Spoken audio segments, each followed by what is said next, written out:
We've reached the last hours in the life of Jesus. Horrible hours.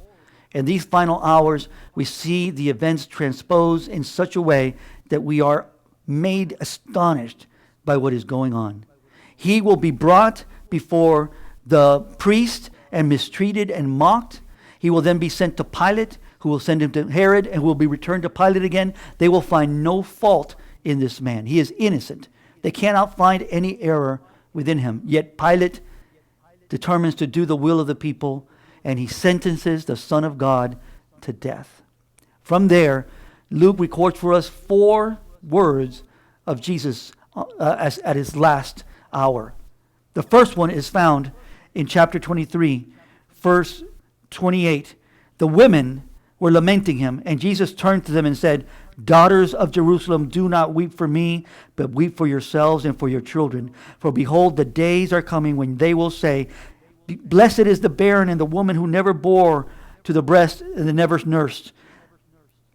Then will they begin to say to the mountains, Fall on us, and to the hills, cover us.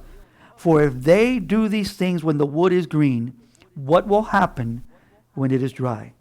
Here's an amazing declaration.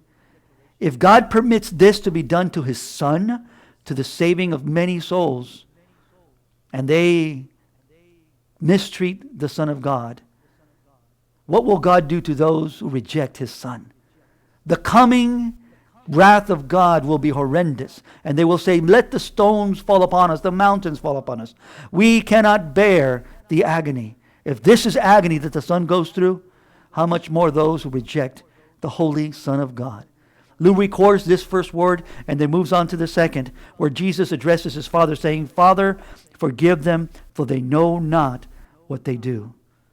He is conscious of those who are doing these things, and in his great mercy and love, he says, "God, Father, forgive them, for they're ignorant of their actions." And then he has a third word recorded. "Truly I say to you, today you will be with me in paradise," speaking to a thief on the cross who has come to knowledge, saving knowledge of the King. He looks upon Jesus and said, "He has done nothing wrong. We deserve this, but he does not."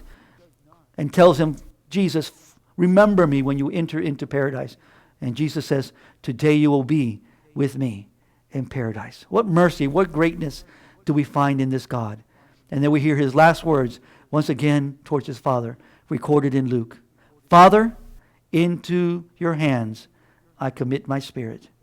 And he gave up the ghost and died. After his death, all we have is silence. God will not speak again until the third day upon his resurrection. God has paid the price, the ultimate price, for all those who would believe in him. We ought to marvel at the greatness of this great and wonderful God.